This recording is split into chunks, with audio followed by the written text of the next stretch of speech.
Hello and welcome to the Sound of Economics podcast from Bruegel, the economic policy think tank based in Brussels. My name is Maria Demertzis. I am the Deputy Director of Bruegel, and for this edition of the Director's Cut, I welcome Robin Niblett, the Director of the Chatham House Institute in London. Hello, Robin, and welcome. Maria, how are you? Delighted to be here. Wonderful. Thank you for joining us for this version of the Director's Cut podcast. And we would like to engage with you in a conversation today on, of course, the issue of Brexit. A lot is going on in Brussels this week on this issue, and none of us know exactly the outcome of it. So I would like to have a conversation with you on the way that you see things going in this issue, on the Brexit issue, up till March. What can we expect? What is a realistic thing that we can expect to get from these negotiations that is going to allow us to move forward in the future? Well, my sense is what we could expect is a deal to be done.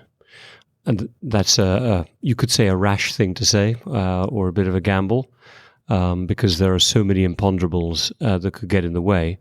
But my fundamental sense is that there is definitely, I think, a will on the EU27 side, if they can get the right parameters. And on the UK side, the only majority you could have in Parliament would be a majority for a deal.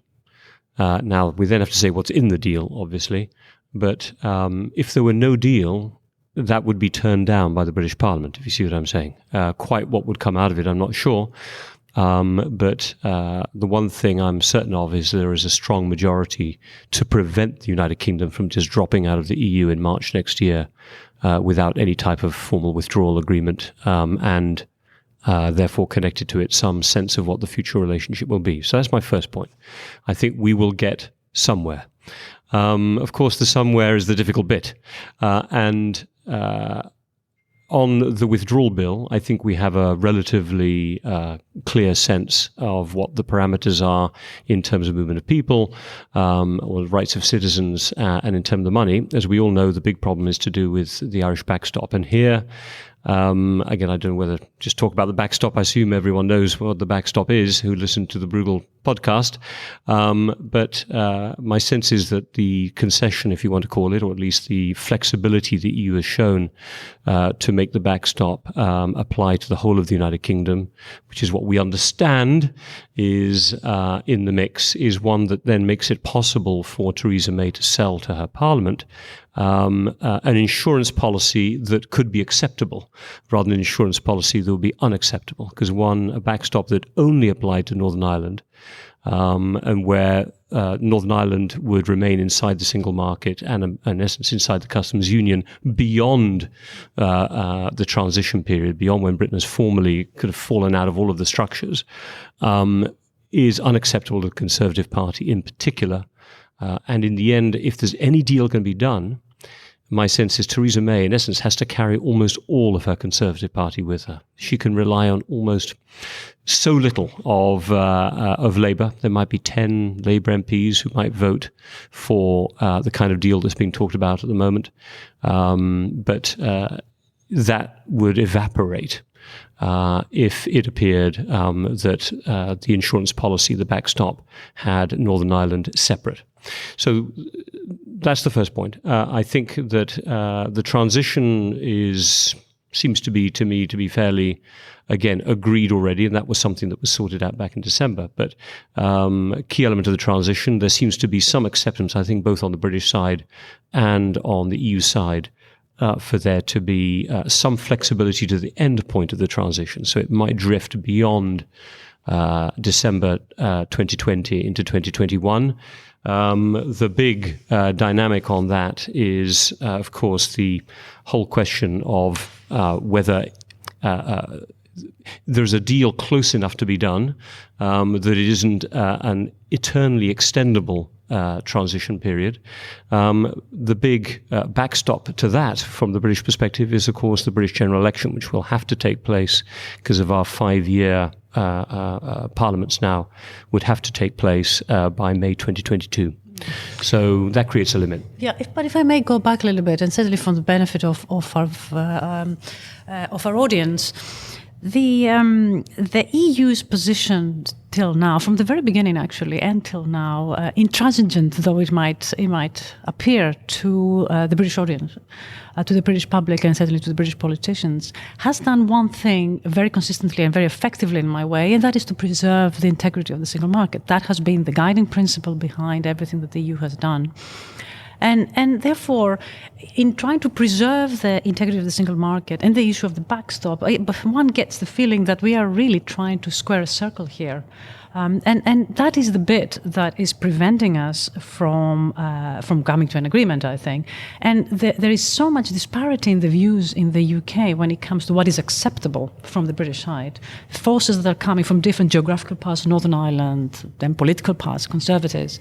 So, and that of course leaves us with very little understanding of what is feasible. This is the bit that I think is very difficult to foresee, and that's why from one day to the next we actually don't know which direction the discussions are going.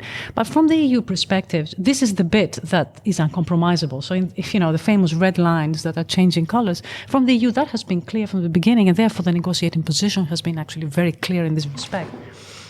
What can we expect till March? Well, again, through to March, we have to complete three elements. And the three elements are the withdrawal agreement, which has to contain the backstop. We have to have a good sense of what the transition period that will then exist after Britain has left, theoretically, in April 1st, 2019, during which the UK will continue to be a member but without a vote. So in all of the structures, in all of the in the single market, in the customs union, but no vote over anything that happens in those 2 years, roughly, that takes place, which is what Boris Johnson, our former Foreign Secretary, has been describing as us being the vassal state. There's no denying that the UK will be a vassal state for the period of that transition. And the government tries not to talk about it too much because obviously it's going to be a very awkward position. Imagine if the EU got into a trade war with America in that period. And the UK would end up having to follow through on whatever arrangements the EU27 agreed without it. In any case, that's the second part, the transition. The principles of that are in place, as I said, which the UK continues, in essence, to be a member of the EU. And that does continues to be subject to all of its laws, but also all the benefits of being in the single market and the customs union that come with it. And that does justify, very importantly, the size of the bill, if you want to call it, the UK is paying, because in essence it remains with all the benefits of access to the EU market for an extra 2 years, and that explains why we will be paying off some of our future, commitments financially in that period. And then the third element, without which nothing stands, as the British government has said, and I think Mr. Barnier has said as well, nothing is agreed till everything is agreed, is this political declaration as to what the future relationship, the outline of the future relationship will be. Unless all three of those elements are agreed, the nature of the backstop, some understanding of how the transition period might be extended a bit more if we needed more than the end of December 2020 to negotiate fully the new agreement, and thirdly, the outline of what that agreement is likely to be, you need all those three pieces in place. Now, this is where the integrity of the single market comes into it. From the British government standpoint, not unfairly, what they're saying is you're trying to get us, I'll speak as the Brits here, you're trying to get us to agree a backstop arrangement on Northern Ireland, but we would much rather be working out an arrangement that will apply for Northern Ireland after we've left, rather than just have it as an insurance policy. Quite understandably, the EU27 want to preserve their leverage and say, no, you make your commitment to Northern Ireland first, and then we'll negotiate on the latter. But this is causing a lot of the tension and uncertainty here, is that Theresa May keeps trying to push the backstop to one side for the benefit of her own Conservative Party in Britain and get them to focus on the future, which is, in her mind, wrapped up around this famous Chequers agreement. And it's very difficult to do that when we keep getting pulled back into the third element of the withdrawal agreement. Now, I think what's important in that sense, the EU27 is, I think, being relatively helpful in the sense that we're going to be able to have a period here where we will be able to think about a future agreement. We're going to have to actually negotiate, as we discussed, a future framework that, as the EU has said, can be a little bit vague and will allow, as I understand it, the Chequers-type proposal that Theresa May favours to be on the table, but also a reference to what seems to be the EU27's preferred position, which is what we call Canada plus plus plus. In essence, a very comprehensive free trade agreement. And the reason this is so complicated is there are many within the Conservative Party who would prefer to have a free trade agreement, one that therefore had a much looser relationship with the EU27. But she herself and half her cabinet, I wouldn't say more than half her cabinet, want to go with what she calls the Chequers Agreement. The Chequers Agreement is an effort by the United Kingdom to remain connected with the single market in a way that I know many of the EU27 feels is cherry-picking. Specifically, what she has offered to do is to be, in essence, beholden to all of the EU rules and regulations in all areas of goods and agri-foods, goods connected to food products. And what we would do, in essence, as the United Kingdom, is we would continue to apply those rules in the UK and in our trade across the border. We would have no say over their future, but we would want at least to have a seat at the table to be able to comment and therefore be kept abreast with any changes that might happen in the future. What the UK government is offered that, and then it's said on services, however, the way I would say it myself as a Brit, we've accepted the fact that the EU has insisted that services cannot be part of a future agreement, despite that being Britain's most competitive area of economic interaction and trading with the EU27. And then some deal will be done on movement of labour. I think there would be some favoured returns for EU citizens who had a job to be able to come and work in the UK, and we'd carry on paying into the budget, and we'd have connections through domestic security as well. It's a very comprehensive agreement, but clearly the one area where the EU27, to your point, see a breaking of the single market is that somehow, we will be taking advantage of the fact that services are outside to be able to be like a Singapore offshore, while still having, as it's seen by the EU27's perspective, the benefit of being inside the single market, even if without a voting right on goods. What I would say as a Brit is I think that's a pretty good deal for the EU. I share the view that I think the EU becomes a little doctrinaire about the sort of indivisibility of the four freedoms. I don't need to tell you that the services market is pretty incomplete within the EU. The Posted Workers Directive is a way of limiting, in the end, certain types of movement of labour for work across the EU. There isn't a capital markets union, otherwise we would be trying to create one within the EU right now.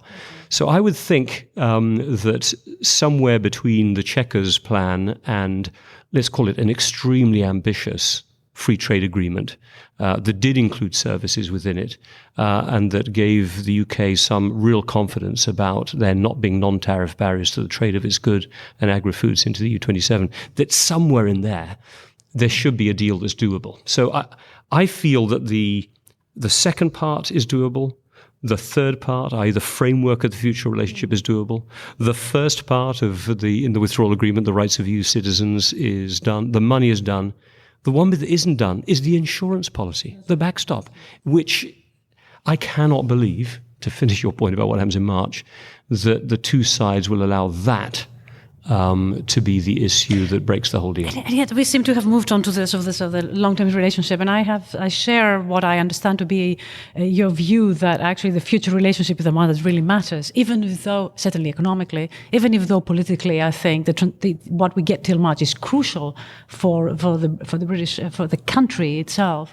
But in sort of economically, it's true that we need to get a good agreement between the two beyond March or beyond 22, whenever we are coming into this steady state of a new relationship. And what this looks like, I think there is really the issue of insurances that you say is perhaps the biggest concern, and not only for those who may be predisposed against the British attitude, but also those who are very favourable, let's say, to the Chequers Agreement. Those who had read the Chequers Agreement and thought that this was a very good basis for negotiation, they are the first ones also to say that what we need is the assurances that are convincing, they're credible, and they're implementable. This is where I think I'm not entirely sure whether this point has been driven home, and what would it take for these assurances to be binding? That is less than a law. I mean, I think these are the things that the EU is looking for. Yeah, I mean, honestly, I'm finding it incredibly difficult to be the person who would be able to design that compromise. The EU has talked about de-dramatizing the dynamics of this insurance policy, given the fact that, for example, the island of Ireland, to my understanding, does form a common veterinary area. So there are already, from time to time, and there can be checks done on food transitions between the island of the United Kingdom without Northern Ireland and Northern Ireland. We have different corporate tax rates between Northern Ireland and the United Kingdom, partly put in place to allow Northern Ireland to compete with what ended up being the Republic of Ireland's very competitive corporate tax regimes. There are distinctions that probably a confident and a self-governing parliament in Belfast could accept. In other words, it could allow some differentiation to take place, as exists between Canary Islands and Spain, for example. The difficulty we have at the moment is that there is no parliament in Stormont. The Sinn Féin and the Unionists have not been able to create a government. So in a way, the British government is having to govern for them. And therefore, they can't take ownership collectively for being part of the answer of a credible backstop over the long term. Instead, the backstop has been wrapped up into the drama of the Ulster Unionists being terrified that Brexit will be the beginning of the thin edge of a wedge where Northern Ireland gets incorporated into the Republic of Ireland. And that, because the demographics are certainly heading in the way of the Catholic population of Northern Ireland. Personally, from what having been to Northern Ireland a few times, there are many Catholics who say, I don't want to be part of the Republic of Ireland. So I don't think you can assume that a religious makeup somehow predetermines the future of the island of Ireland. But nonetheless, where Theresa May is in an incredibly difficult position is in this dimension of trying to keep a sufficient parliamentary majority together, because she knows that the only way a deal will be passed is if all of her Conservative Party, bar at most 10 or 11, drop off. And that is that's a pretty tall order. She can rely maybe on 10 Labour votes, but not much more than that. And she has a 12-seat majority, so she can't lose more than 10 Conservatives. And she lost the DUP, the Democratic Unionist Party, that'd be all over.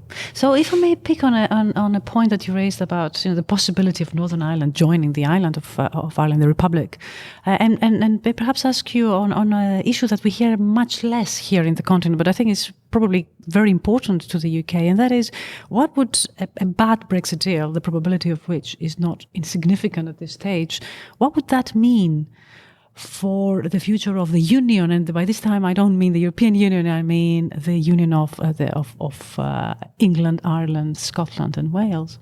I mean, I think that it is a bad Brexit. In other words, let's call it a cliff edge Brexit, or one where the UK ended up having to go into WTO status before then coming back and trying to negotiate over an extended period its future deal. That is more likely, I think, actually to keep the Union together. The big risk for the United Kingdom, first of all, the main risk is with Scotland.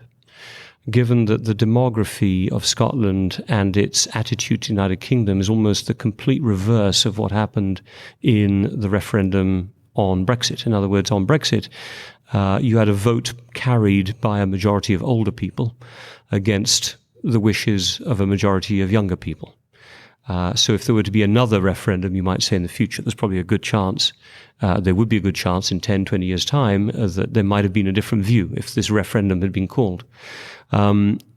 It's the complete reverse on Scotland. In the referendum, it was the young people who wanted to have independence, and the older people who were voting to keep the two sides together. And so the SNP, Scottish National Party, in a way can wait.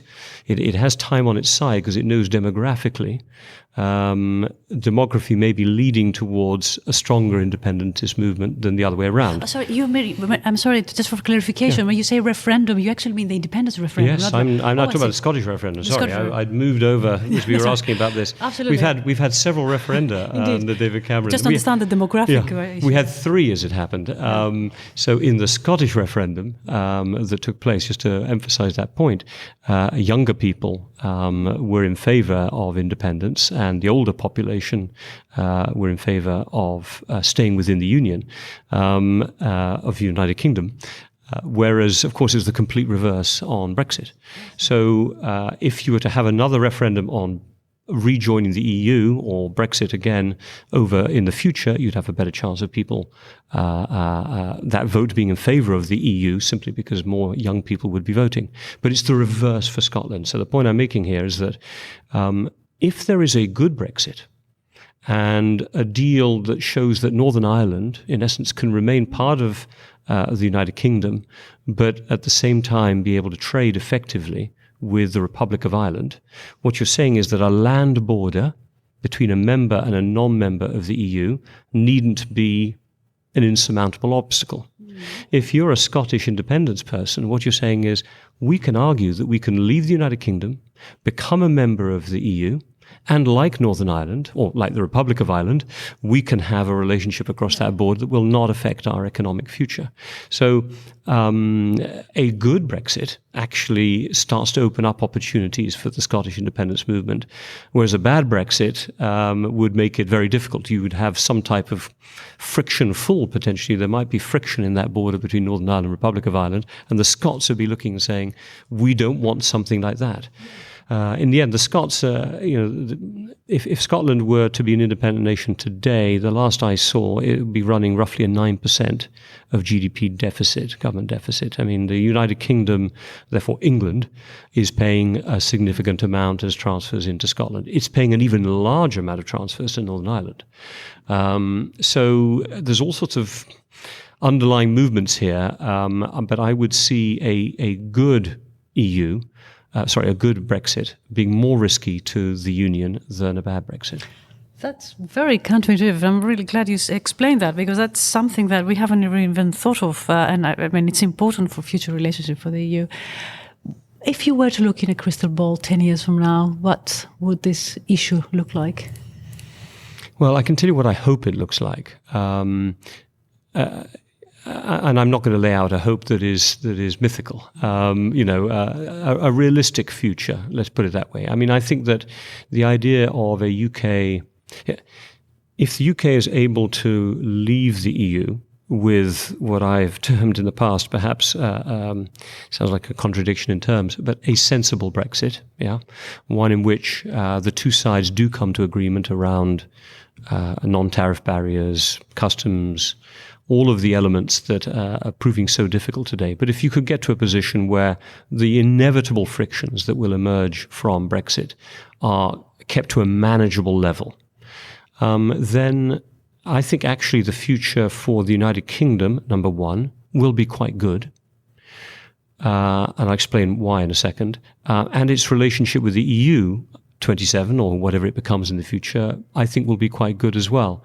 It'll be quite good for the UK itself because, again, counterintuitively, we have to recognize that as a member of the EU, the UK, despite its rather flattering gross GDP numbers, has been an underperformer in terms of exports. Its productivity levels have been languishing at the bottom of the OECD tables for long before Brexit came on the horizon. There's almost, it seems contradictory, but an incapacity of British parliaments, Conservative or Labour, to tackle the really difficult structural reforms that they should have tackled, which had nothing to do with being members of the EU. But that because they were members of the EU, British parliaments and British cabinets get obsessed by defending themselves or blaming the EU from all the things that go wrong in the United Kingdom. Once out of the EU, those parliamentarians are going to be forced to confront the structural limits to British growth. And they will have to acquire a sense of agency. So the point I would say is when Britain leaves the EU, it will start tackling the structural problems that it didn't need to leave the EU to tackle. It's a very counterintuitive argument, right? It's saying that leaving it's as though participation in the EU is an unnecessary constraint and is actually giving you a ticket to just sit back and relax, when actually we know this isn't the case. But it's just the perception that it might be the case. Oh, absolutely. I mean, there's, the UK had a pretty sweet deal, as all of those who argued that Britain should remain in the EU made. Not in Schengen, not in the single currency, which was a sweet deal from the UK's perspective, with access to all of its markets, et cetera, et cetera. So despite that good hand, there is something there has been, maybe there wouldn't have been in the future, but there has been, and right up to the referendum, a sense of unease with what being a member of the EU entailed, a lack of emotional attachment. The only emotional attachment the UK has had to the EU is not to like it. Whereas the emotional attachment, obviously, of most EU member states and populations is the reverse. I think that providing you get a good enough Brexit, the UK will have opportunities to come out relatively well economically. It will take a hit in the 5 to 10 year, 5 year time period, but not necessarily beyond that. Now, where Britain will undoubtedly lose, and I think structurally lose, is in international influence. It doesn't mean it won't have international influence. It'll still be one of the biggest economies in the world. It'll end up being probably the largest European country. I mean, the projections will be up at 80 million by 2050, overtaking Germany somewhere around 2035, 2040. If the economy performs as well as it has done in the past, but no better, it'll remain one of the big economies in the world. It'll be in the UN Security Council, G20, IMF, blah, blah, blah. It'll have certain benefits which it has carried with it. But it will be squeezed in a world where big powers are confronting each other and where the US will be constantly demanding proof of loyalty. And we're seeing it already with American questions about the UK's overly close relationship with China today, never mind after we've left formally. So I think the UK will have to work twice as hard to be as influential as it's been. But again, there will be a sense of agency. I will point out that the UK is pretty uninfluential in European foreign policy in the 3 to 4 years prior to Brexit, not intimately involved in the final stages of the JCPOA negotiations with Iran, not involved in Ukraine and the Minsk process, disappeared from the Western Balkans. And this is as a member of the EU. So I go back to my point that there's a parallel, I think, between the foreign policy and the economic policy, that the UK somehow is demobilized, demotivated psychologically as a collective unit. And all nations are built on myths. And the myth of the United Kingdom is an island off the continent of Europe.